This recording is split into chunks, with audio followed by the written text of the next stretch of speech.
Hello students in this lecture we will discuss about the important news और उससे related जो कोई information या फैक्ट है हमारे एग्जाम के पर्पस से इम्पोर्टेंट उसके बारे में हम डिस्कस करेंगे। तो आज का जो हमारा डिस्कशन है उसे स्टार्ट करते हैं। सबसे पहले हम द हिंदू न्यूज़पेपर के बारे में डिस्कस करेंगे। यूपीएससी की प्रिपरेशन के अंदर मैक्सिमम एस्पिरेंट्स के द्वारा इस न्यूज़पेपर को रीड किया जाता है। स्टूडेंट्स इसी न्यूज़पेपर को आज 145 ईयर्स का जो डे है वो कंप्लीट हुए हैं। 20 सितंबर का जो डे है 20 सितंबर का जो डे है 1878 के दिन इसको इस्टेब्लिश किया गया था। इसको इस्टेब्लिश करने वाले जो पर्सन हैं वो हैं स्टूडेंट जी सुब्रमण्य अय्यर।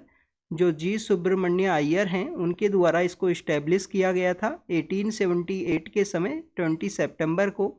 काफ़ी इम्पोर्टेंट न्यूज़पेपर है। उस समय हमारे फ्रीडम जो स्ट्रगल का जो मूवमेंट है उसके अंदर भी काफ़ी इम्पोर्टेंट रोल प्ले किया था हमारी जो प्रेस है उसके द्वारा। अब देखिए कि प्रेस को फोर्थ पिलर कहा जाता है हमारी डेमोक्रेसी के अंदर भी। और उस समय फ्रीडम मूवमेंट के अंदर में जो इंडियन प्रेस हुआ करती थी उनके द्वारा वन साइड लोगों को जो ब्रिटिश पॉलिसी है उसको क्रिटिसाइज किया जाता था। वन साइड जो ब्रिटिश पॉलिसी है उसको क्रिटिसाइज किया जाता था। और अदर हैंड अगर हम बात करें लोगों को ये यूनाइट करने में भी काफ़ी इंपॉर्टेंट रोल प्ले किया गया था प्रेस के द्वारा। या आप मॉडर्न हिस्ट्री के अंदर रीड करोगे कि उस समय प्रेस का क्या इंपॉर्टेंट रोल था। स्टूडेंट्स इस न्यूज़पेपर के इस्टेब्लिश होने के बिहाइंड में अगर हम बात करें तो आपको एक एक्ट देखने के लिए मिलेगा वर्नाकुलर प्रेस एक्ट। 1878 के समय ये एक्ट आया वर्नाकुलर प्रेस एक्ट। और इसका मेन मोटिव क्या था कि जो वर्नाकुलर लैंग्वेज हैं जो हमारी लोकल डायलेक्ट है उसके अंदर जो भी न्यूज़पेपर छपते हैं उनको यहाँ पे सप्रेस करना। उस समय हमारे जो वॉइसरॉय हुआ करते थे लिटन नाम के पर्सन हैं वो वॉइसरॉय हुआ करते थे। उनके द्वारा ये एक्ट लाया गया था इंडियन लोकल जो प्रेस है उसको सप्रेस करने के रिगार्डिंग में। स्टूडेंट्स इसी एक्ट के अगेंस्ट में काफ़ी सारे इंग्लिश न्यूज़पेपर हैं वो यहाँ पे इस्टेब्लिश होंगे क्योंकि इनकी इस एक्ट के द्वारा जो हिंदी न्यूज़पेपर हैं या लोकल लैंग्वेज के जो न्यूज़पेपर हैं उन्हीं को यहाँ पे कंट्रोल किया गया। तो उसके अगेंस्ट में यहाँ पे जो इंग्लिश न्यूज़पेपर्स हैं वो इस्टेब्लिश हुए थे। आप देखिए कि एक मैगजीन हुआ करती थी। मैगजीन का नाम है अमृत बाजार पत्रिका। मैगजीन का नाम है अमृत बाजार पत्रिका। तो ये जो अमृत बाजार पत्रिका है जो शिशिर कुमार घोष और मोतीलाल घोष जो घोष ब्रोदर्स है उनके द्वारा चलाई जाती थी। ओवरनाइट इस एक्ट के अगेंस्ट में ओवरनाइट ये जो पत्रिका है ये इंग्लिश के अंदर चेंज हो जाएगी अमृत बाजार पत्रिका। तो this is all about the vernacular press act जिसके बारे में हमने डिस्कस किया। अब आप ये बताना कि कौन ऐसे पर्सन है जिसको पहली बार इस एक्ट के अगेंस्ट में चार्ज किया गया था। क्या वो सुरेंद्र नाथ बनर्जी हैं जिन्होंने बंगाली के अंदर कुछ लिखा था या कोई दूसरे पर्सन हैं। तो आप ये कमेंट सेक्शन के अंदर बताना कि वर्नाकुलर प्रेस एक्ट के अगेंस्ट में कौन सा जो न्यूज़पेपर है जिसको सबसे पहले चार्ज किया गया था। तो this is all about the Hindu का इस्टेब्लिशमेंट 145 ईयर्स कंप्लीट हुए हैं। यूपीएससी एस्पिरेंट्स इसको रीड करते हैं। ये द हिंदू के बारे में था। नेक्स्ट अगर हम यहाँ पे बात करें तो स्टूडेंट्स इंडिया कनाडा के रिलेशंस के बारे में है। काफ़ी सारा बैड सिचुएशन के अंदर पहुँच गए हैं इंडिया कनाडा के रिलेशंस। रिसेंटली जो कनेडियन जो वहाँ पे अथॉरिटीज़ हैं या गवर्नमेंट है उनके द्वारा एलिगेशंस लगाए गए हैं कि इंडियंस का इन्वॉल्वमेंट है यहाँ पे जो भी उनके जो लोग हैं उनका किलिंग के अंदर में।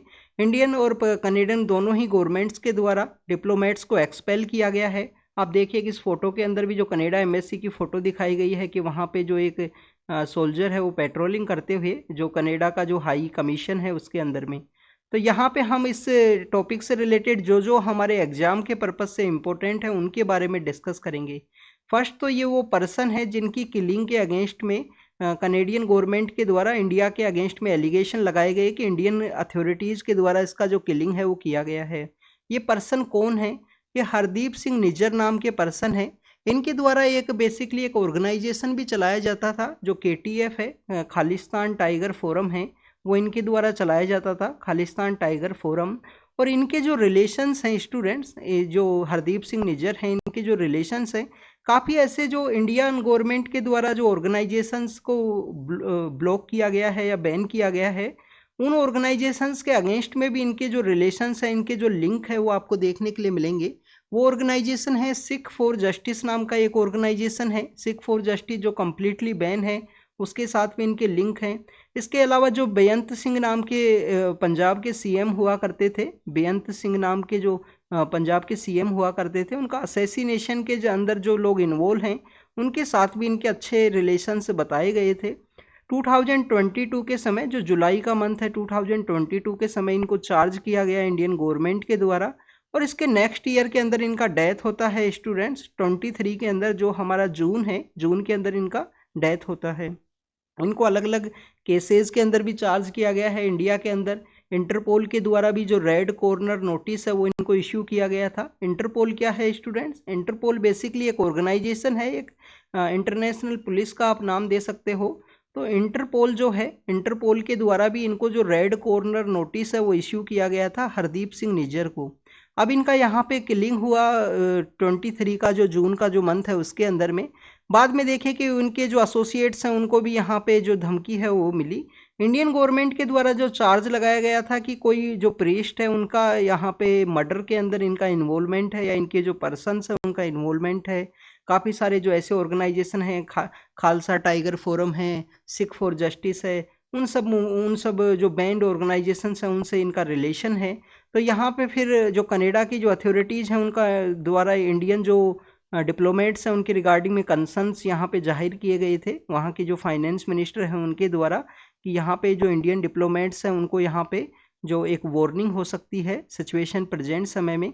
नेक्स्ट अगर हम बात करें कि फिर G20 की मीटिंग के अंदर जब मीटिंग हुई इंडिया एंड कनाडा के बीच में, तो आप देखिए G20 की मीटिंग के अंदर इंडिया के द्वारा एंटी इंडिया सेंटीमेंट्स वाले जो पर्सन्स हैं उनको आप अपने जो कंट्री है उसके अंदर जगह देते हो, ऐसा इंडिया के द्वारा एलिगेशन लगाया गया। कनाडा की जो अथॉरिटीज़ है उनके द्वारा कहा गया कि बेसिकली इंडिया के द्वारा हमारे इंटरनल अफेयर्स के अंदर यहाँ पे इन्वॉल्वमेंट है, जिस तरीके से ये पर्सन है इनका किलिंग के अंदर में। तो this is all about the complete ये यहाँ पे जो इवेंट्स हुए।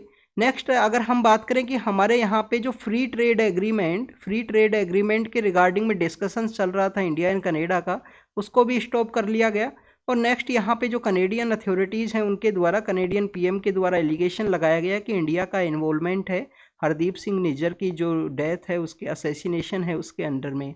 हम अब यहाँ पे जो भी हमारे एग्ज़ाम के पर्पज़ से इम्पोर्टेंट है उनके बारे में डिस्कस करेंगे।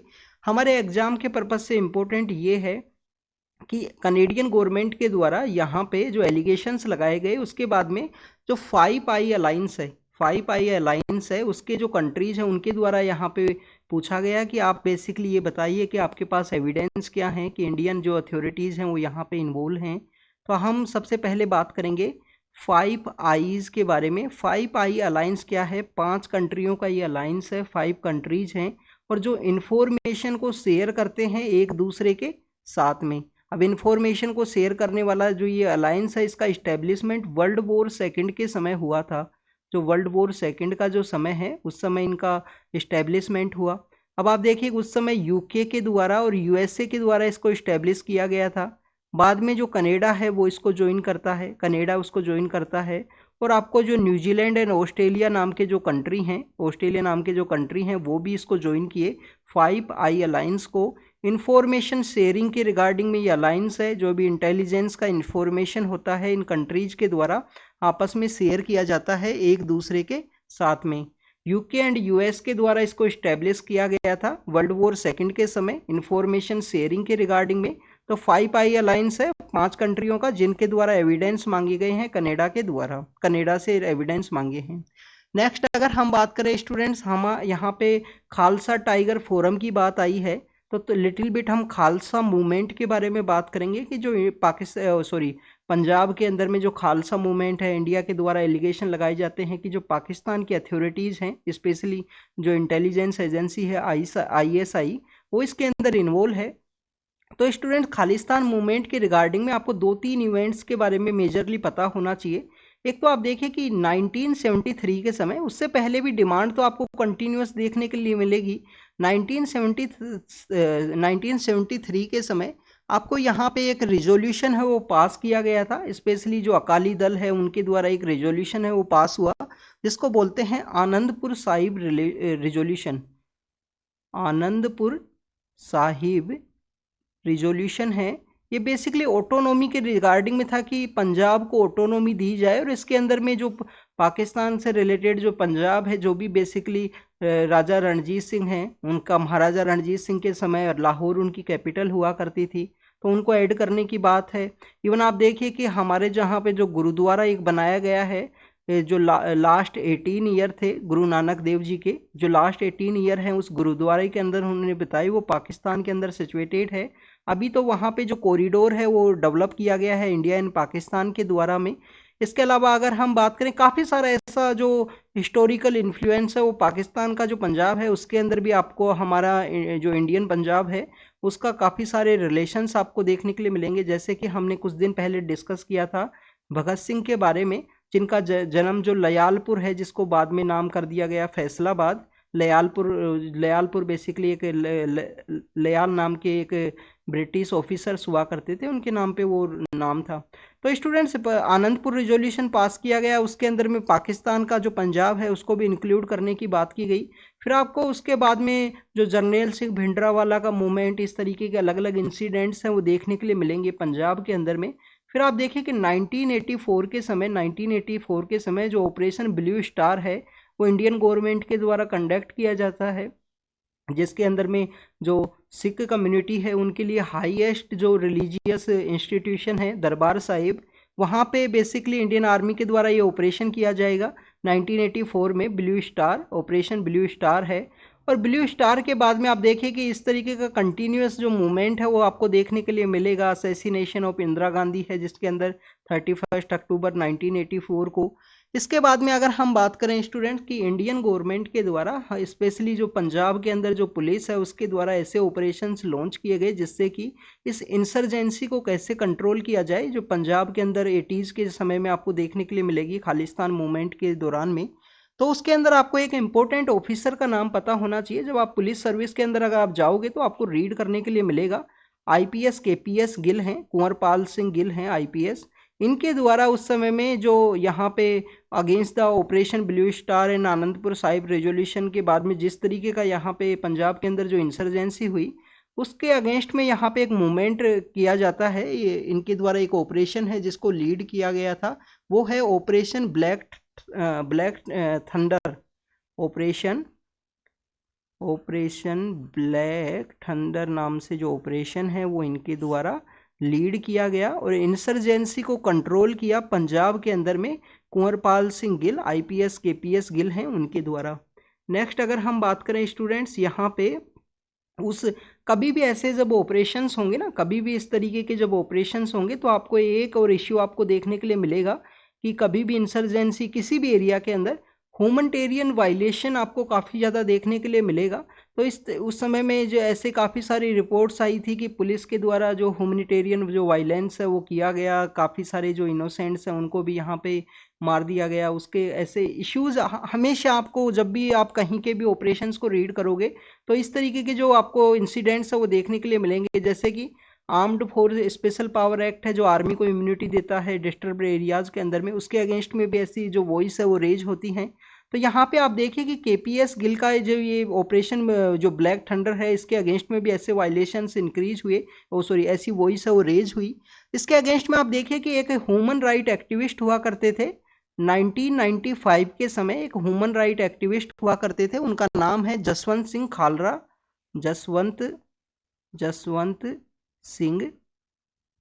जसवंत सिंह खालरा नाम है इनका, बेसिकली ये पर्सन है। स्टूडेंट्स, ये एक ह्यूमन राइट एक्टिविस्ट हुआ करते थे, ये ओवरनाइट यहाँ पे डिसअपियर हो गए थे जसवंत सिंह खालरा। इनकी जो स्टोरी है उसके लिए एक मूवी भी आने वाली है, प्रेजेंट समय में एक मूवी आएगी पंजाब 95। अब पता नहीं वो कब रिलीज होगी या कब आने वाली है। बेसिकली जसवंत सिंह खालरा जो ह्यूमन राइट एक्टिविस्ट हैं उनकी कंप्लीटली स्टोरी को बताया गया है। तो इस तरीके के ये जो पर्सन है इनका भी यहाँ पे किलिंग का जो एलिगेशंस लगे थे कि पुलिस के द्वारा ही ऐसी जो किलिंग्स है वो की गई थी। तो this is all about the जो खालिस्तान मूवमेंट है उसके बारे में, फिर ऑपरेशन ब्लैक थंडर है उसके बारे में हमने रीड किया। अब आप देखिए कि यहाँ पे हम बात करेंगे ये बेसिक हरदीप सिंह जो निज्जर है इनके बारे में लिटिल बिट जो इन्फॉर्मेशन वो हमने डिस्कस की कि कैसे ये यहाँ पे इनका जो ऑर्गेनाइजेशन है खालिस्तान टाइगर फोरम अलग अलग तरीके के जो ऑर्गेनाइजेशन है, सिख फॉर जस्टिस, उनके साथ में इनके रिलेशंस हैं। जो कनाडा के अंदर जब ये एंटर हुए थे 1997 के समय, 97 में जब ये कनाडा के अंदर जब ये एंटर हुए, तो इनके द्वारा एक फोर्ज जो पासपोर्ट है उसको यूज़ किया गया था। ऐसा बेसिकली न्यूज़ में लिखा हुआ था कि फोर्ज जो पासपोर्ट है वो इनके द्वारा यूज़ किया गया था। अब ये कितना इसके अंदर सच्चाई है उसके बारे में हम बेसिकली नहीं जानते हैं। हमारे जो एग्ज़ाम के पर्पज़ से उन चीज़ों के बारे में हम बात करेंगे। अब हम यहाँ पे बात करेंगे स्टूडेंट्स कि इनका जो किलिंग हुआ है हरदीप सिंह निज्जर का, वो स्टूडेंट्स इसको मैं रफ करता हूँ बेसिकली, और भी काफ़ी कुछ इन्फॉर्मेशन है जो आपको यहाँ पे बतानी है। तो हरदीप सिंह निज्जर का जो बेसिकली जो इनको जो शॉट किया गया है अनआइडेंटिफाइड जो पर्सन्स हैं उनके द्वारा, वो किया गया है वैनकूवर के रीजन के अंदर में। जो वैनकूवर का रीजन है कनाडा का जो वेस्टर्न पार्ट है उसके अंदर में है वैनकूवर। और वैनकूवर बेसिकली जो ब्रिटिश कोलंबिया है उस रीजन के अंदर सिचुएटेड है वैनकूवर। तो वैनकूवर का जो रीजन है उसके अंदर में इनको किल की बेसिकली इनको यहाँ पे शॉट किया गया था। अब वैनकूवर का इंडिया के साथ में हिस्टोरिकल जो हमारा फ्रीडम मूवमेंट है उसके साथ में रिलेशन है। आप देखिए कि वैनकूवर के अंदर आपको अलग अलग तरीके के जो हमारे ऑर्गेनाइजेशंस हैं वो आपको देखने के लिए मिलेंगे। सबसे पहले तो वैनकूवर के बारे में आपको एक बात पता होनी चाहिए कि वैनकूवर का जो इंडस्ट्री है ये बेसिकली, स्टूडेंट सपोज कीजिए ये कनाडा है और ये यहाँ पे यूएसए है, ये यूएसए है। अब यहाँ पे आपको कुछ आइलैंड्स मिलेंगे, यहाँ पे कुछ आइलैंड्स है, ये यहाँ पे वैनकूवर सिचुएटेड है, ये वैनकूवर सिचुएटेड है। यहाँ पे यूएस का एक सिटी है उसका नाम है सीटल। तो वैनकूवर और जो सीटल नाम की जो सिटी है इनके अंदर आपको जो हमारी जो फ्रीडम मूवमेंट है, हमारी जो फ्रीडम मूवमेंट है उसके अंदर में काफ़ी सारे ऐसे जो ऑर्गेनाइजेशंस हैं वो वहाँ पे इस्टेब्लिश हुए थे वर्ल्ड वॉर 1 के समय में। तो वैनकूवर के अंदर आपको सबसे पहले जो देखने के लिए मिलेगा वो आपको मिलेगा कोमगाटा मारा इंसिडेंट। कोमगाता कोमगाता मारू इंसिडेंट है। कोमगाता मारू इंसिडेंट क्या है? इंडियन पीपल्स की एक शिप है जिसके अंदर में काफ़ी सारे जो अराउंड 300 प्लस के आसपास जो सिख पर्सन थे, बाकी और भी जो लोग हैं सिख कम्युनिटी के लोग थे, इसके अलावा और भी काफ़ी सारे लोग थे उसके अंदर, हिंदुइज्म मुस्लिम इनसे भी रिलेटेड थे। कोमगाता मारू जो वहाँ पे एक शिप है वो जाती है वैनकूवर के पास में ही, उसको एंट्री नहीं दी जाती है कनेडियन अथॉरिटीज़ के द्वारा। काफ़ी दिन तक वो शिप वहाँ से वापस जब लौटती है तो कलकत्ता के अंदर जब उन लोगों को लाया गया तो बज नाम का एक एरिया है, बज नाम का एक एरिया है, वहाँ पे उन लोगों की डेथ होती है, पुलिस के द्वारा वहाँ पे एट्रोसिटी की जाती है उसकी वजह से। आप देखिए कि ये कोमगाटा मारू इंसिडेंट हमारे फ्रीडम मूवमेंट में काफ़ी सारे जो हमारे स्ट्रगल करने वाले जो लोग हैं उनको ये इंस्पायर किया। बाद में आपको जो गदर पार्टी है उसका इस्टेब्लिशमेंट देखने के लिए मिलेगा। वो गदर पार्टी कहाँ पे इस्टेब्लिश हुई थी स्टूडेंट? गदर पार्टी कहाँ पे इस्टेब्लिश हुई थी? गदर है सैन फ्रांसिस्को नाम की जो जगह है वहाँ पे इस्टेब्लिश हुई। फिर वैनकूवर के अंदर में हमने देखा कि कैसे कोमगाटा मारू को वहाँ पे अलाउ नहीं किया गया था, इंडियंस से वो भरी हुई जो शिप थी उसको वापस में बजबज में डेथ हुई। इसके अलावा अगर हम बात करें स्टूडेंट्स, इसी एरिया के अंदर में आपको देखने के लिए मिलेगा कि जो तारकनाथ दास हैं उनके द्वारा फ्री हिंदुस्तान, तारकनाथ दास हैं बेसिकली स्टूडेंट, तारकनाथ दास हैं उनके द्वारा जो फ्री हिंदुस्तान नाम का जो ऑर्गेनाइजेशन है वो वहाँ पे इस्टेब्लिश किया जाता है। बाद में तारकनाथ दास और GD Kumar United Indian house को इस्टेब्लिश करेंगे। अब याद रखना स्टूडेंट्स ये है United Indian house. Indian house आपको लंदन में देखने के लिए मिलेगा, यूनाइटेड इंडियन हाउस है उसको ये इस्टेब्लिश करेंगे। और ये कहाँ पे करेंगे? जो सीटल का जो एरिया है वहाँ पे। हमने देखा ना वैनकूवर यहाँ पे अगर सिचुएटेड है, वैनकूवर यहाँ पे सिचुएटेड है तो सीटल बेसिकली आपको यहाँ पे देखने के लिए मिलेगा। ये यूएस कनाडा का एरिया है। वैनकूवर की अगर सिटी के बारे में बात करें तो यहाँ पे जो फॉरेस्ट एरिया के जो प्रोड्यूस हैं उसी के ऊपर ये सिटी कम्प्लीटली डिपेंडेंट है वैनकूवर। यहाँ पे आपको जो वुड इंडस्ट्री है, जो वुड इंडस्ट्री का डेवलपमेंट काफ़ी अच्छे से देखने के लिए मिलेगा। तो this is all about the Vancouver के बारे में, सीटल के बारे में, जो आसपास सिटीज़ हैं उनके बारे में, हमारी जो फ्रीडम मूवमेंट है उसके बारे में हमने डिस्कस किया। अब आप इस फोटो को देखिए, इसके अंदर नीचे आप नाम रीड कीजिए, कनेडियन हाई कमीशन यहाँ पे लिखा हुआ है। तो ये कमीशन क्या होता है और बेसिकली एम्बेसी क्या होती है, इसके बीच में भी आपको डिफरेंस पता होना चाहिए। स्टूडेंट्स यहाँ पे जो बेसिकली कॉमनवेल्थ का जो नेशंस हुआ करते थे, जो कभी ना कभी कॉलोनी हुआ करते थे, बट क्या कॉमनवेल्थ नाम का जो ग्रुप है उसके अंदर सभी कंट्रीज ऐसे हैं जो सभी कभी ना कभी ब्रिटेन की कॉलोनी हुआ करते थे? तो स्टूडेंट्स ये इनकरेक्ट बात है। दो कंट्री ऐसे हैं कॉमनवेल्थ ग्रुप के अंदर, प्रेजेंटली जो कॉमनवेल्थ ग्रुप है उसके अंदर में दो कंट्री ऐसे हैं जो कभी कॉलोनी नहीं थे ब्रिटेन की, बट प्रेजेंटली वो कॉमनवेल्थ का पार्ट है। तो जो कॉमनवेल्थ के जो कंट्रीज हैं उन कंट्रीज के आपस में जो एम्बेसी होती है उसको हम हाई कमीशन के नाम से जानते हैं, और जो दूसरे कंट्रीज हैं वहाँ पे आपको एम्बेसी वो देखने के लिए मिलेगी। तो ये जो high commission and common embassy के बीच में डिफरेंस है, ये आपको यहाँ पे पता होना चाहिए। नेक्स्ट यहाँ पे डिप्लोमेट्स को एक्सपेल किया गया है दोनों कंट्रीज के द्वारा, दोनों कंट्रीज के द्वारा डिप्लोमेट्स को एक्सपेल किया गया है। क्या वहाँ पे जो डिप्लोमेट्स को चार्ज भी कर सकते थे दोनों कंट्री, एक दूसरे की कंट्री के अंदर चार्ज क्यों नहीं किया गया, जो केस क्यों नहीं फाइल किए गए? कि अगर उनके द्वारा यहाँ पे स्पाई किया गया है या ऐसे कोई इंसिडेंट्स हैं जिनमें वो इन्वॉल्व हैं? तो आप देखिए कि एक डिप्लोमेट्स को एक इम्यूनिटी दी गई है, जो डिप्लोमेट्स हैं उनको एक इम्यूनिटी दी गई है। एक तो आपको ये पता होना चाहिए डिप्लोमेट्स का जो पासपोर्ट होता है वो कम्प्लीटली डिफरेंट कलर का होता है। जब आप इंडियन फॉरेन सर्विस के अंदर अगर आप एंटर होगे तो आपको उस समय जो पासपोर्ट इश्यू होगा वो अलग होगा। इसके अलावा डिप्लोमेट्स को इम्यूनिटी है स्टूडेंट्स, इनको वियना कन्वेंशन 1961 का जो वियना कन्वेंशन है उसके थ्रू इनको इम्यूनिटी दी गई है। कभी भी डिप्लोमेट्स को चार्ज नहीं किया जाता है एक कंट्री से दूसरे कंट्री के अंदर अगर उनके द्वारा किसी भी केस के अंदर वो इन्वॉल्व हैं। आप इसके अंदर में हमारे जो एक इंडियन फॉरेन सर्विस की जो एक ऑफिसर थी देवयानी, जिनका कंट्रोवर्सी बहुत बहुत ही हाई कंट्रोवर्सी क्रिएट हुई थी यूनाइटेड स्टेट ऑफ अमेरिका में 2015-16 के समय में। तो आप देखिए कि उनको भी वहाँ पे चार्ज नहीं किया गया था, वियना कन्वेंशन के थ्रू उनको इम्यूनिटी है और इंडिया में उनको यहाँ पे डिपोर्ट कर दिया गया था। तो this is all about the Vienna convention. Vienna convention के बारे में जब आप आर्टिकल 14 को रीड करोगे ना, जब आप आर्टिकल 14 को रीड करोगे अपनी पॉलिटी की किताब के अंदर में, तो जो भी बुक आप रीड करते हो उसके एक्सेप्शंस आप देखना कि आर्टिकल 14 के भी कुछ एक्सेप्शन हैं। तो उसके अंदर वियना कन्वेंशन एक एक्सेप्शन रहेगा। जैसे हमारा जो टेरिटरी है, सपोज कीजिए टेरिटरी है इंडिया का, अभी टेरिटरी के अंदर यहाँ पे एम्बेसी है, एम्बेसी के कोई पर्सन के द्वारा कोई क्राइम कमिट किया जाता है। जैसे कि आप देखिए 2015 के समय नेपाल के अंदर क्या आया, अर्थक्वेक की सिचुएशन क्रिएट हुई, और अर्थक्वेक के बाद में ऐसा माना गया है कि नेपाल के अंदर काफ़ी सारी ऐसी जो महिलाएं हैं जिनको ह्यूमन ट्रैफिकिंग के अंदर धकेल दिया गया, फोर्स कर दिया गया ड्यू टू, क्योंकि वहाँ पे जो कम्प्लीटली डिजास्टर की सिचुएशन क्रिएट हुई थी।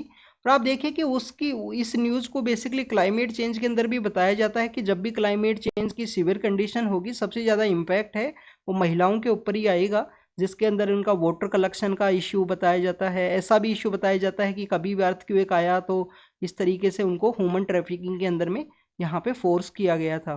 तो स्टूडेंट्स इस ह्यूमन ट्रैफिकिंग के अंदर ही जो सऊदी अरेबिया के एक एम्बेसडर हुआ करते थे इंडिया के अंदर में, उनके ऊपर एलिगेशन लगे थे कि वो बेसिकली नेपाल से कुछ महिलाएं हैं उनको यहाँ पे ह्यूमन ट्रैफिकिंग के अंदर ले जा रहे हैं 2015-16 में।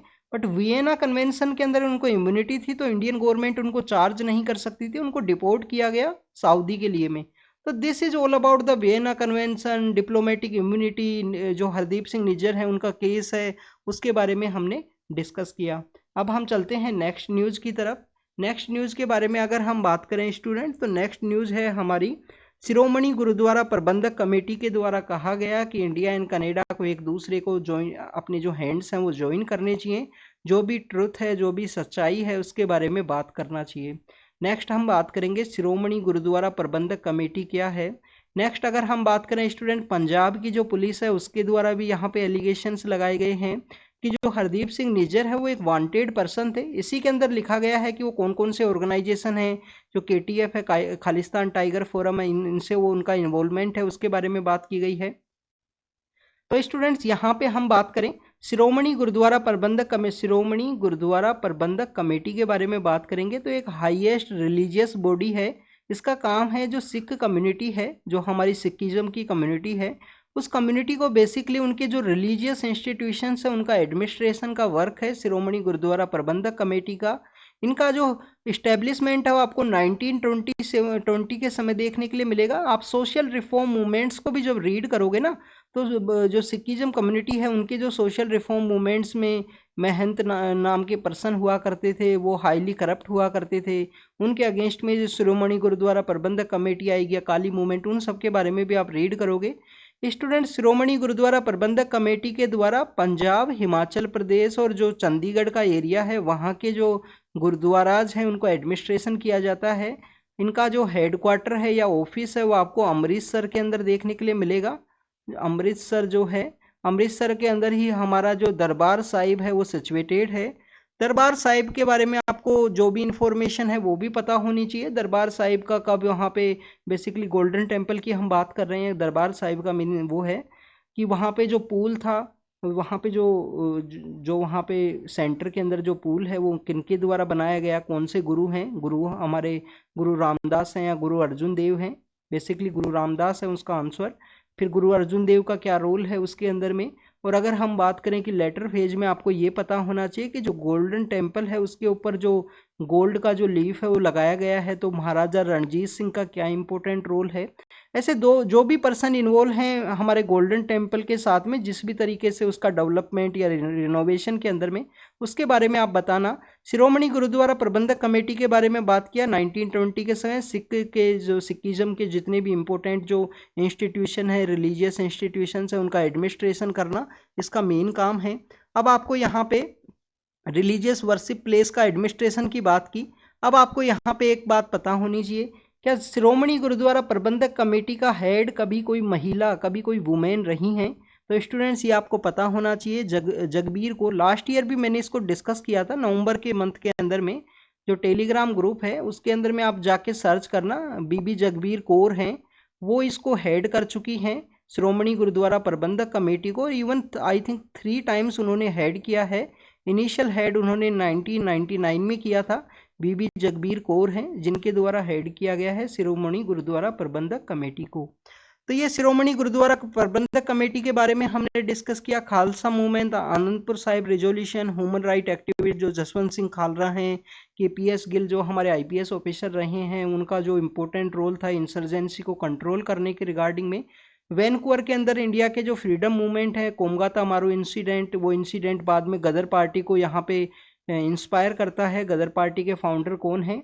गदर पार्टी के फाउंडर हैं लाला हरदयाल हैं, करतार सिंह सराभा हैं, सोहन सिंह भाकना हैं, भाई परमानंद हैं, ये सभी लोग हैं। अब इसी में आपको गदर पार्टी का एक और पता होना चाहिए कि लास्ट ईयर जब UPSC का पेपर हुआ तो गदर पार्टी के 3 लोगों को नाम दे दिया गया और पूछ लिया गया कि कौन कौन लोग हैं जो यहाँ पे गदर पार्टी से इन्वॉल्व हैं, इससे जुड़े हुए हैं। तो इस तरीके से क्वेश्चंस आपसे पूछे जाएंगे। फिर हमने तारकनाथ दास का जो फ्री हिंदुस्तान है, तारकनाथ दास हैं, GD कुमार का यूनाइटेड इंडियन हाउस है, याद रखना यूनाइटेड इंडियन हाउस है, इंडियन हाउस लंदन के अंदर है, जिसके अंदर डॉक्टर BR अम्बेडकर का भी रिलेशन है, श्यामजी कृष्ण वर्मा है, अलग अलग पर्सनस है जिनका इन्वॉल्वमेंट है उसके साथ में। गदर पार्टी के द्वारा इंडिया में रिवॉल्यूशन करने की भी बात की गई थी, बट इनको फिर पकड़ लिया गया था, इनके जो भी पर्सनस इंडिया के अंदर आए थे। तो this is all about the जो भी इंफॉर्मेशन है उसको हमने डिस्कस किया। नेक्स्ट अगर हम बात करें स्टूडेंट्स, यहाँ पे जो न्यूज़ है उसके बारे में हम बात करेंगे। एक हम यहाँ पे इंडिया और कनाडा के रिलेशंस के बारे में एक और बात डिस्कस करते हैं। स्टूडेंट्स यहाँ पे आप देखिए, इंडिया कनाडा रिलेशंस के बारे में ये बताया गया है कि बेसिकली अभी काफ़ी बैड सिचुएशन के अंदर चले गए, इस तरह के डिप्लोमेट्स को एक्सपेल किया गया है। उससे पहले अगर हम बात करें स्टूडेंट, 1973 के अंदर में 1973 के अंदर में फर्स्ट उस समय हमारे PM हैं वो गए थे यहाँ पे। फिर नरेंद्र मोदी जब पावर के अंदर में आए, हमारे ऑनरेबल PM जब पावर के अंदर में आए, तो इन्होंने उसके बाद में यहाँ पे विजिट किए 2015 में कनाडा के अंदर में। तो आप देखिए कि उस विजिट के अंदर भी काफ़ी सारे ऐसे इश्यूज आए थे कि ऑनरेबल PM सर के द्वारा, उनके जो PM हैं उनके द्वारा रिसीव नहीं किया गया था, ऐसे कुछ इश्यूज उस समय आए थे। फिर 2018 में जब यहाँ पे जस्टिन ट्रूडो जब इंडिया के अंदर आए थे तो सेम उनको उसी तरीके का जो ट्रीटमेंट है वो दिया गया था इंडियंस के द्वारा, इंडियन जो अथॉरिटीज़ हैं उनके द्वारा में। नेक्स्ट अगर हम बात करें स्टूडेंट्स, यहाँ पे इंडिया, वहाँ पे आपको ये पता होना चाहिए कि वैनकूवर का रीजन है जहाँ पे इनको शॉट किया गया था हरदीप सिंह निज्जर को।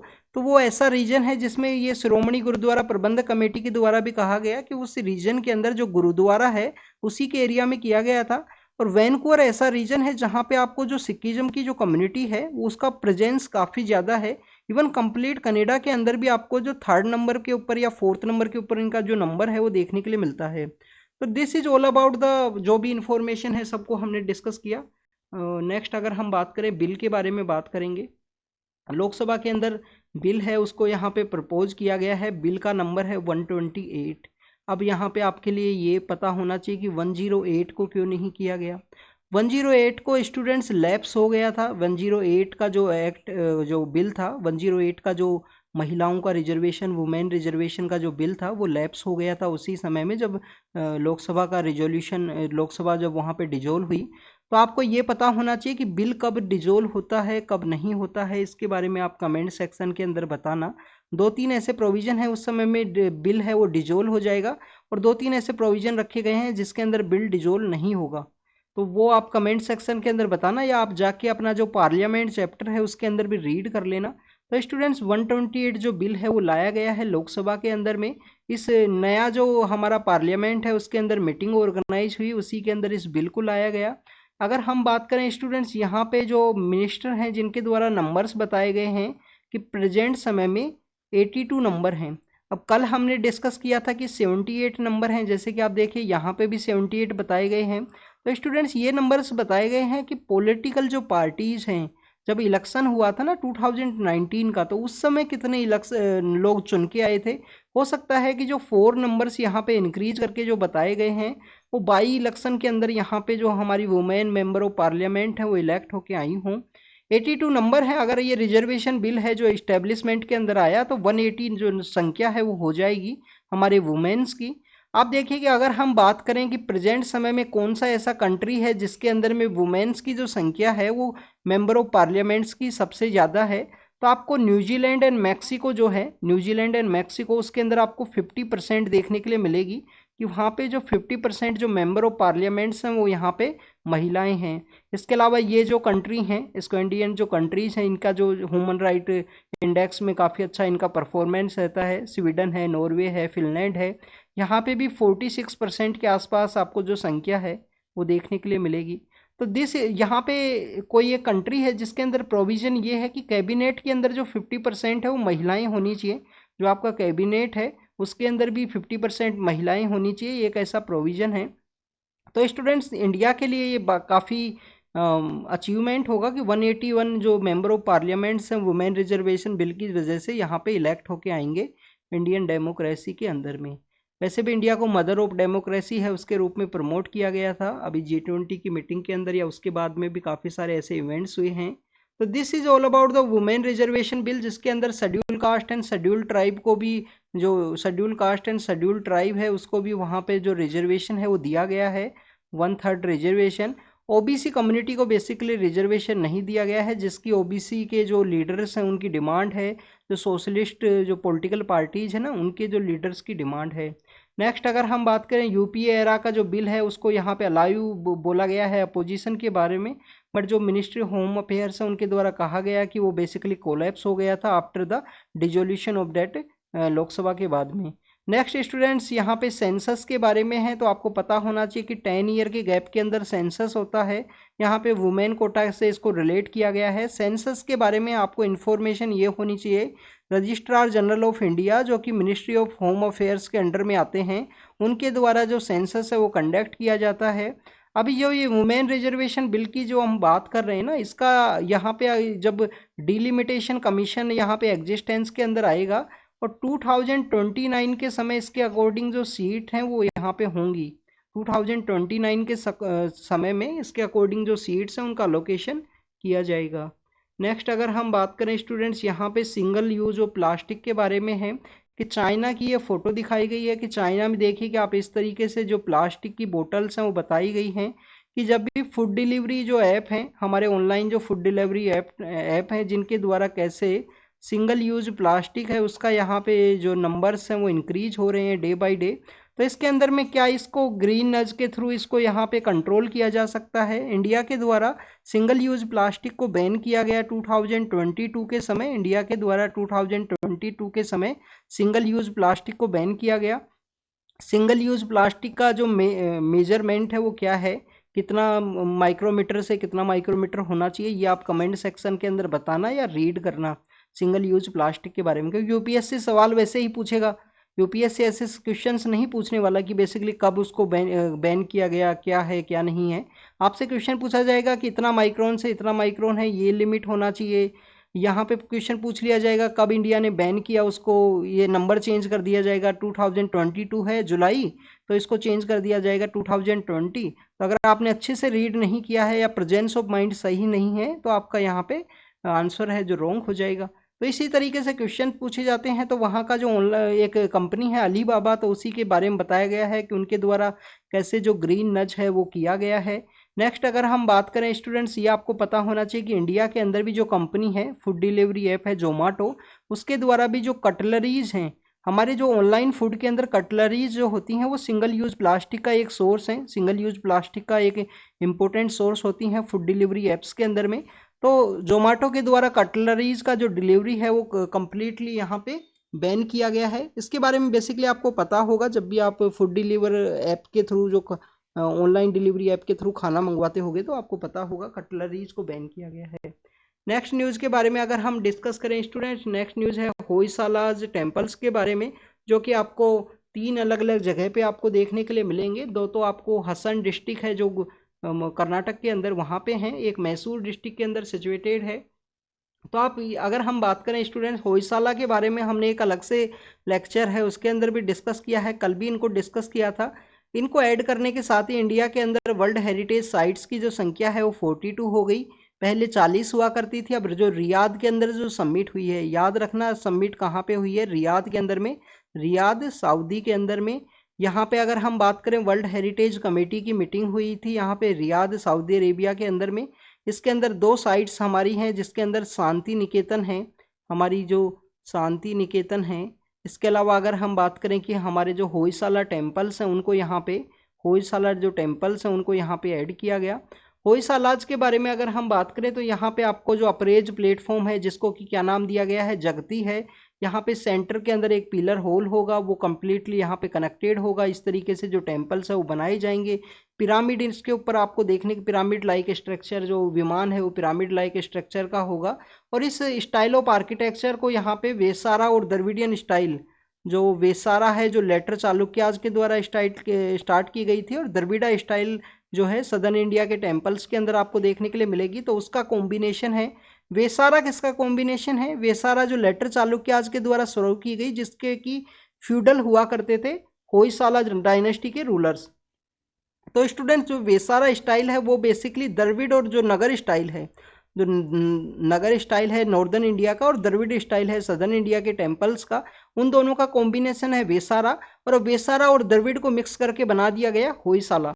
होयसाला के अंदर आपको देखने के लिए मिलेगा स्टार लाइक पैटर्न है, जिगजैग पैटर्न है, जगती उस अप्रेज प्लेटफॉर्म को बोला गया है। इसके अंदर आपको ओपन जो यहाँ पे जो टेम्पल है ना, सपोज कीजिए ये टेम्पल है, सपोज कीजिए टेम्पल, तो टेम्पल के चारों तरफ हम जो चक्कर लगाते हैं बेसिकली वो घूमा करते हैं, तो उसको ओपन प्रदक्षिणा पाथ है वो रखा गया है। सॉफ्ट जो सोप स्टोन है उसके द्वारा इसको बनाया गया है, सॉफ्ट सोप स्टोन के द्वारा इसको बनाया गया है। कौन कौन से ऐसे टेम्पल हैं जिनको शामिल किया गया है? चेना केसवा टेम्पल है, ये चेना केसवा टेम्पल है उसको शामिल किया गया है बेलूर के अंदर में। होयसालेश्वर टेम्पल है हालेबिदु के अंदर में, हालेबिदु जो है, हालेबिदु के अंदर जो होयसालेश्वर टेम्पल है, ये दोनों टेम्पल कहाँ पे हैं? हसन डिस्ट्रिक्ट के अंदर में, होयसालेश्वर एंड चेना केसवा। फिर आपको एक और टेम्पल मिलेगा, केसवा टेम्पल है वो सोमनाथापुरा, वो कहाँ पे है? मैसूर डिस्ट्रिक्ट के अंदर में। सोमनाथापुरा जो केसवा टेम्पल है, सोमनाथापुरा मैसूर डिस्ट्रिक्ट के अंदर है। नेक्स्ट अगर हम बात करें स्टूडेंट होयसाला टेम्पल्स के बारे में, तो आपको इस पता होना चाहिए कि शिव एंड विष्णु को ये डेडिकेटेड हैं। जैनिज्म को भी ये पैट्रोनाइज किया करते थे, जिसके अंदर में जो श्रवण बेलगोला की जो जगह है होयसाला रूलर्स, वहाँ पे जो जैन बेसादीज हैं वो उनको वहाँ पे प्रमोट किया गया, उनको पैट्रोनाइज किया गया इनके द्वारा में। This is all about the Hoysala temple. Decoration काफ़ी अच्छा मिलेगा, इंटीरियर में भी एक्सटीरियर में दोनों जगह इसको डेकोरेट किया जाता था अच्छे से टेम्पल्स को। नेक्स्ट अगर हम बात करें स्टूडेंट, नेक्स्ट हमारा है महाराष्ट्र के अंदर जो स्पीकर्स का जो केस है उसके रिगार्डिंग में है। तो ऑनरेबल सुप्रीम कोर्ट के द्वारा कहा गया कि आप स्पीकर की रिस्पॉन्सिबिलिटी होती है कब भी जब यहाँ पे एंटी डिफेक्शन के पर्पस से डिस्क्वालिफिकेशन का उनके पास में केस आए, तो 3 मंथ्स के अंदर में उनको यहाँ पे केस को रफा दफा करना चाहिए, उसका जजमेंट देना चाहिए। फिर दोबारा से जो उद्धव ठाकरे ग्रुप है, जो अलग से ओरिजिनल जो शिवसेना हुआ करते थे, उनके जो पीपल्स हैं दोबारा से सुप्रीम कोर्ट के अंदर गए, तो उन्होंने कहा कि 1 वीक के अंदर में ही, 1 सप्ताह के अंदर में जो महाराष्ट्र के स्पीकर हैं वो डिसीजन दे। अब आपको स्पीकर का रोल काफ़ी इंपॉर्टेंट देखने के लिए मिलेगा, स्पेशल एंटी डिफेक्शन के अंदर में। एंटी डिफेक्शन को कब लाया गया था स्टूडेंट? 52 कॉन्स्टिट्यूशन अमेंडमेंट एक्ट 1985 के अंदर में। और ये लाने का बिहाइंड का क्या रीजन था? आया राम गया राम पॉलिटिक्स को एंड करना। बेसिकली एक राम कोई पर्सन का फुल नेम मुझे याद नहीं है, पलवल का एक एरिया है हरियाणा के अंदर, हरियाणा जो है उसके अंदर पलवल का एक एरिया है, और पलवल से वो पर्सन हुआ करते थे। उनका नाम है, सपोज कीजिए कुछ कुछ भी नेम से सजेस्ट कीजिए, हरी राम, सपोज कीजिए हरी राम नाम है मेरे, क्योंकि मेरे को कम्प्लीटली जो नाम है वो याद नहीं है। तो ये बात है 1969 के समय, 1969 के समय। तो सपोज कीजिए एक फैक्शन ये है, एक फैक्शन ये है, इनके द्वारा यहाँ पे प्रेस कॉन्फ्रेंस की गई, कहा गया कि राम आ गए हैं, फिर बोले राम चले गए हैं, राम आ गए हैं। वहाँ से ये वर्ड है ओरिजिनेट हुआ था। उस समय हरियाणा के स्पीकर हुआ करते थे राव वीरेंद्र, उनके द्वारा इस वर्ड को कोइन किया गया था कि आया राम गया राम पॉलिटिक्स, आया राम कि राम आ गया राम चला गया। तो इस पॉलिटिक्स को ख़त्म करने के रिगार्डिंग में ये जो बिल लाया गया था 52 कॉन्स्टिट्यूशन अमेंडमेंट एक्ट के थ्रू, कि यहाँ पे जो डिफेक्शन है, एक पार्टी की जो लाइन्स है उसको क्रॉस करके आप नहीं जा सकते, क्योंकि आप उस पार्टी के सिंबल के ऊपर इलेक्ट होके आए हो, आप नहीं जा सकते। बट कुछ एक्सेप्शन है कि 2/3 को मर्जर को अलाउ किया गया है। जो पर्सन नॉमिनेट किए जाते हैं, अगर वो 6 मंथ के पहले अगर कोई पार्टी को ज्वाइन कर लेते हैं तो उनको भी अलाउ किया गया है। This is all about the anti defection law. 1 month के अंदर, 1 वीक के अंदर इनको अपना डिसीजन देना होगा। ये स्पीकर से रिलेटेड जो इंपॉर्टेंट फैक्ट था जिसको हमने डिस्कस किया। नेक्स्ट हमारा न्यू पार्लियामेंट बिल्डिंग है, काफ़ी एंथ्यूजम के साथ में लोग एंटर किए हैं, अलग अलग तरीके से जो गेट हैं वो बताए गए हैं। जो यहाँ पे नेम है वो भी आपको काफ़ी सारे हिंदी के अंदर देखने के लिए मिलेंगे, इनके जो नाम है इसके अंदर पार्लियामेंट के अंदर, जैसे कि, और जो दर्शक दीर्घा है जो पहले गैलरी का नाम हुआ करता था, तो विजिटर्स गैलरी के अंदर में यहाँ पे हमारे काफ़ी सारी जो फिल्म स्टार्स हैं उन्होंने भी विजिट किया फर्स्ट डे की इस मीटिंग को देखने के लिए। काफ़ी इंपॉर्टेंट एंथ्यूजम के साथ में एंटर किए हैं। वुमेन रिजर्वेशन जब बिल लाया गया तो ऑनरेबल पीएम सर के द्वारा कहा गया कि नए पार्लियामेंट में जो नई हिस्ट्री है, नया फ्यूचर है, उसके पर्सपेक्टिव में हमको यहाँ पे सोचना चाहिए। तो this is all about the new parliament building. Old parliament building के बारे में हमने डिस्कस किया था ऑलरेडी 1-2 दिन पहले।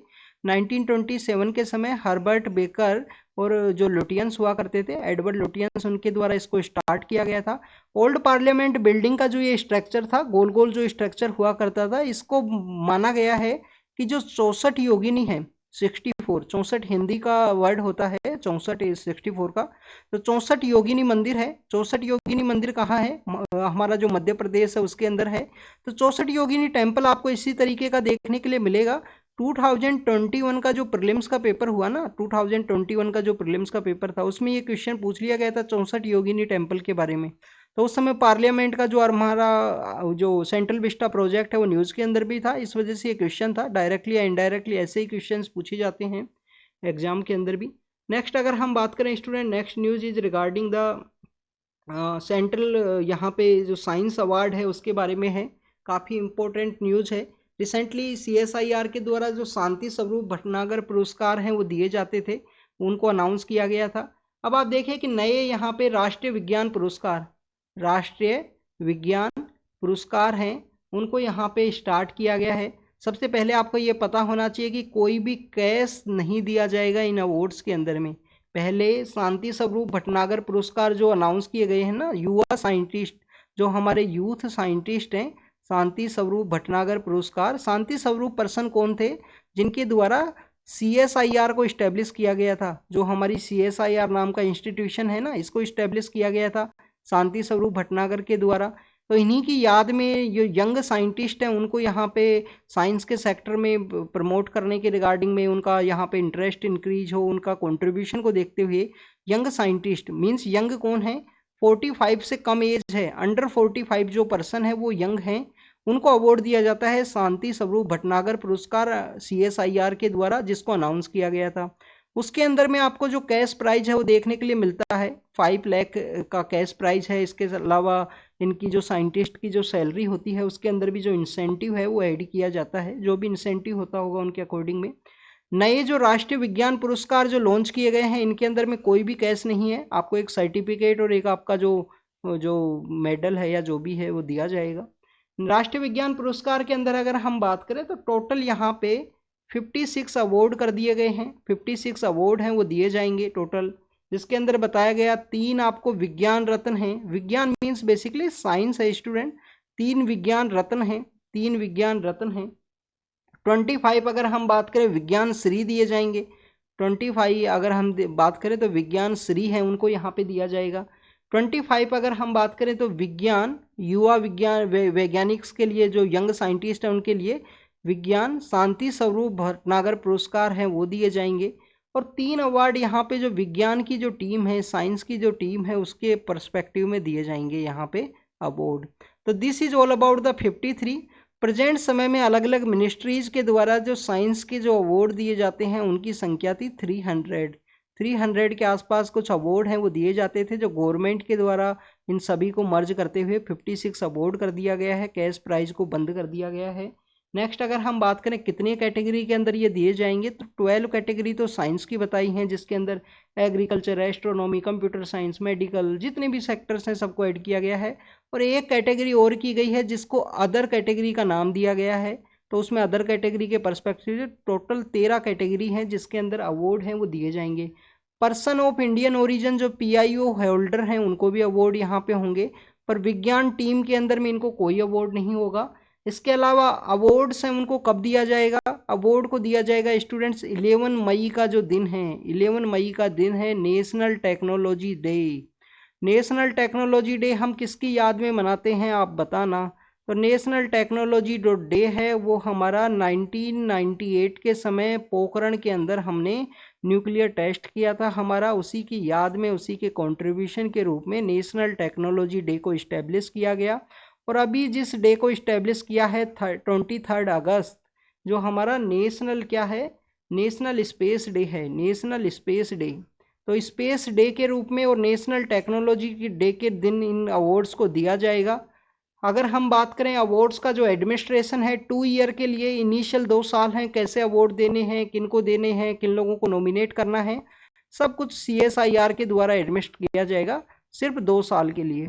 2 साल के बाद में जो हमारा नेशनल रिसर्च फाउंडेशन है ना, नेशनल रिसर्च फाउंडेशन जिसको इस्टेब्लिश किया गया है, उसके द्वारा एडमिनिस्ट्रेशन किया जाएगा इन राष्ट्रीय वैज्ञानिक अवार्ड्स के बारे में, राष्ट्रीय विज्ञान पुरस्कार के बारे में। तो this is all about the राष्ट्रीय विज्ञान पुरस्कार या राष्ट्रीय उनके बारे में। टेक्नोलॉजी डे पोखरण से रिलेटेड है। पोखरण के बारे में आपके यहाँ पे एक 2 क्वेश्चन है आपसे स्टूडेंट्स। हमने 1973 के समय एक 74 या 73 के समय एक टेस्ट किया था न्यूक्लियर का, उसको हमने लाफिंग बुद्धा का नाम दिया था, लाफिंग बुद्धा का नाम हमने दिया था उस टेस्ट को। 1998 के समय जो हमने टेस्ट किया उसका क्या नाम दिया था उसके बारे में आप बताना। 2 हमारे न्यूक्लियर टेस्ट हैं, 74 का हमने लाफिंग बुद्धा है वो नाम हमने दिया था, 98 के टेस्ट का हमारा जो मिशन है उसका कोड नेम क्या था। नेक्स्ट हम स्पेस डे के बारे में बात करते हैं। तो हमारा जो सदर्न पोल है मून का, उस दिन हमारा जो मून के ऊपर हमारा जो मिशन है वो गया, चंद्रयान 3, उसकी वजह से उसको नाम दिया गया है स्पेस डे का। इस डे को हम बेसिकली आप ये भी देखना कि सदर्न पोल के ऊपर पहुंचने वाला इंडिया फर्स्ट कंट्री बना है जो सदर्न पोल के ऊपर पहुंचा है। उस जगह को क्या नाम दिया गया है, शिव शक्ति, शिव शक्ति पॉइंट उस जगह को हमने नाम दिया है, शिव शक्ति पॉइंट उस जगह को नाम दिया है जहाँ पे हमारा जो मिशन है वो पहुँचा है। CSIR के बारे में हमने डिस्कस किया, शांति स्वरूप भटनागर के द्वारा इसको इस्टेब्लिश किया गया था। तो this is all about the राष्ट्रीय वैज्ञानिक विज्ञान पुरस्कार के बारे में जो दिए जाएंगे। कैश प्राइज को बंद कर दिया गया है। यहाँ पे आप देखना इनके ऊपर तो कोई एज लिमिट नहीं है, बस इसी के ऊपर एज लिमिट है, 45 से अंडर एज का होना चाहिए पर्सन, उसको ये अवार्ड है दिया जाएगा, राष्ट्रीय विज्ञान शांति स्वरूप भटनागर पुरस्कार। नेक्स्ट अगर हम बात करें L1 मिशन के बारे में है स्टूडेंट्स। L1 मिशन के बारे में अगर हम बात करें तो L1 मिशन हमारा आदित्य L1 है। L1 क्या है, L1 एक पॉइंट है। पॉइंट कहाँ पे है, जैसे सपोज कीजिए ये हमारी अर्थ है, ये हमारा सन है, तो L1 बेसिकली अर्थ और सन के बीच में जो डिस्टेंस है ना उसका 1% को कवर करता है, 1% को। 1.5 बिलियन ईयर्स अगो या जो डिस्टेंस है उस इतनी डिस्टेंस पे ये है। बट ये यहाँ पे गया है हमारा L1 जो मिशन है, आदित्य मिशन। सन को ये स्टडी करेगा, ऐसे जगह पे इसको रखा गया है होलो प्लेस के ऊपर में कि कहीं कभी भी कैसी भी सिचुएशन आई ये सन को कंटिन्यूस देख सकेगा। इस L1 पॉइंट से आदित्य मिशन है जो इसरो के द्वारा लॉन्च किया गया था 2 सितंबर के दिन। अर्थ को ये कंटिन्यूस 3-4 बार इसके द्वारा राउंड किया गया। उसके बिहाइंड का रीजन है कि जो वेलोसिटी है, वेलोसिटी को गेन करने के लिए इस तरीके से किया जाता है। हमारे जो मिशंस हैं इसरो के, जो कि काफ़ी आपको कॉस्ट इफेक्टिव हैं, वो देखने के लिए मिलेंगे। नेक्स्ट, वर्ल्ड हेल्थ ऑर्गेनाइजेशन के द्वारा यहाँ पे अपनी गाइडलाइन रिलीज की गई है कि हाइपर टेंशन एक सबसे बड़ा रीजन है हाई बीपी होने का या लोगों के अंदर इस तरीके के जो मेंटल इश्यूज होने के बिहाइंड में, जिसमें माना गया कि जो नेशनल हमारा फैमिली हेल्थ सर्वे है 5th नंबर का, उसके अंदर माना है कि जो 24% इंडिया के अंदर जो मेन है हाइपरटेंशन की वजह से सफ़र करते हैं। और इसके अंदर माना गया कि 21% जो महिलाएं हैं वो भी हाइपरटेंशन से यहाँ पे प्रॉब्लम के अंदर हैं, जिसकी वजह से आपको हाई बीपी, अलग अलग तरीके के जो इश्यूज हैं वो देखने के लिए मिलेंगे इस हाइपरटेंशन की वजह से। नेक्स्ट न्यूज़ के बारे में अगर हम बात करें, रसिया के बारे में है। रसिया के अगेंस्ट में यहाँ पे United nation general assembly UNGA जो हर साल ऑर्गेनाइज होती है सितंबर के अंदर में, उसके अंदर में US के जो प्रेसिडेंट हैं उनके द्वारा कहा गया कि रसिया के इस तरीके के जो एलिगेशन, जो वायलेशंस किए गए हैं उनको देखने की ज़रूरत है। कंप्लीट वर्ल्ड को उसके अगेंस्ट में स्टैंड करना चाहिए। नेक्स्ट, अगर हम बात करें यूनाइटेड नेशन जनरल असेंबली के जो हमारे सेक्रेटरी जनरल हैं, उनके द्वारा बेसिकली कहा गया कि देखिए क्लाइमेट चेंज रियल है, उसको समझने की ज़रूरत है। लीबिया के अंदर में, जो लीबिया की नाम की जो जगह है उसके अंदर में जिस तरीके की ये फ्लड की सिचुएशन क्रिएट हुई, तो हम इस तरीके की जो नेचुरल कोज हैं उनसे नहीं लड़ सकते। हमको क्लाइमेट चेंज को डील करना चाहिए, उसको रिड्यूस करना चाहिए। एमिशंस को जो न्यूट्रलिटी है 2050 को अचीव करनी है। हमारे वर्ल्ड का टारगेट है, इंडिया का टारगेट क्या है कार्बन न्यूट्रलिटी के अंदर में 2070। नेक्स्ट, अगर हम बात करें स्टूडेंट, दो कंट्री हैं अजरबैजान और आर्मेनिया, कंटिन्यूस कन्फ्लिक्ट की वजह से न्यूज़ के अंदर रहते हैं। काराबाग, नागोर्नो काराबाग नाम का एक रीजन है। 2020 के अंदर में, 2020 के अंदर में जो अजरबैजान है और आर्मेनिया है, अजरबैजान और आर्मेनिया है, ये कंटिन्यूस कन्फ्लिक्ट के अंदर हैं इस नागोर्नो काराबाग की वजह से। पिछले कुछ दिन पहले, 5-7 दिन पहले भी हमने डिस्कस किया था कि उसके अंदर अलग अलग रीजन्स के अंदर दोबारा से कन्फ्लिक्ट स्टार्ट हुआ था अजरबैजान और आर्मेनिया का। आपके लिए यहाँ पे एक क्वेश्चन है कि जो कैस्पियन सी है, कैस्पियन सी को इसमें से आर्मेनिया और अजरबैजान के अंदर से कौन सा अपना जो बाउंड्री है वो शेयर करता है कैस्पियन सी के साथ में? आप ये देखना, याद करने का एक तरीका है, ये काफ़ी पॉपुलर है UPSC एस्पिरेंट्स के अंदर में। तारीख, जिसमें आपको तुर्कमेनिस्तान देखने के लिए मिलेगा जो कि तापी पाइपलाइन वाला है, जो अब शायद मुश्किल ही एग्जिस्टेंस के अंदर आए तापी पाइपलाइन, क्योंकि वहाँ पे तालिबान के द्वारा टेक ओवर किया गया है अफगानिस्तान में। Turkmenistan, Afghanistan, Pakistan, India pipeline थी जो कैस्पियन सी से आने वाली थी। ए से कौन सा कंट्री है? आर्मेनिया है, अजरबैजान है, ये आपको बताना है। आर से रसिया है, आई से ईरान है, के से कजाकिस्तान है। तो this is all about the Caspian सी।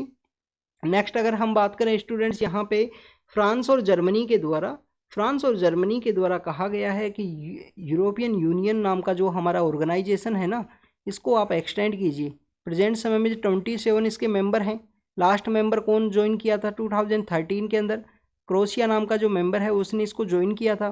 फिर यूके के अंदर एक मूवमेंट चला, उसको नाम दिया गया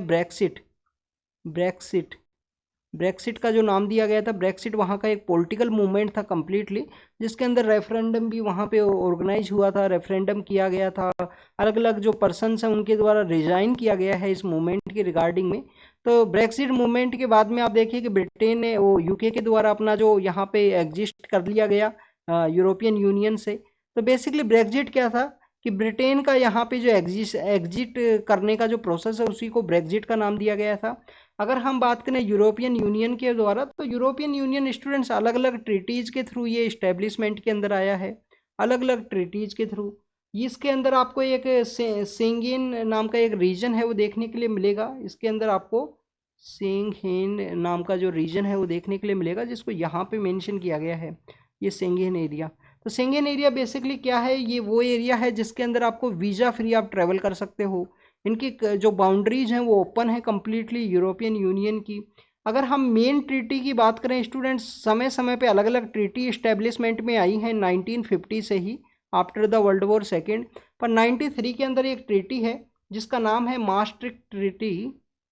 जिस ट्रीटी का नाम है मास्ट्रिक्ट ट्रीटी, इस ट्रीटी के थ्रू यूरोपियन यूनियन है वो इस्टेब्लिशमेंट में आता है। 93 के अंदर एक लिस्बन ट्रीटी भी हुई थी 2007 के अंदर में, सॉरी 2007 के अंदर में एक यहाँ पे जो आपको है लिस्बन ट्रीटी है वो भी देखने के लिए मिलती है। और इस लिस्बन ट्रीटी के थ्रू यूरोपियन यूनियन में जो डेमोक्रेटिक प्रोसेस है वो आया। यूरोपियन यूनियन का जो हेडक्वार्टर है वो शायद ब्रसेल्स के अंदर सिचुएटेड है या कहीं पे, मेरे को प्रॉपर इसका नाम पता नहीं है कहाँ पे वो सिचुएटेड है, आप कमेंट सेक्शन के अंदर बताना।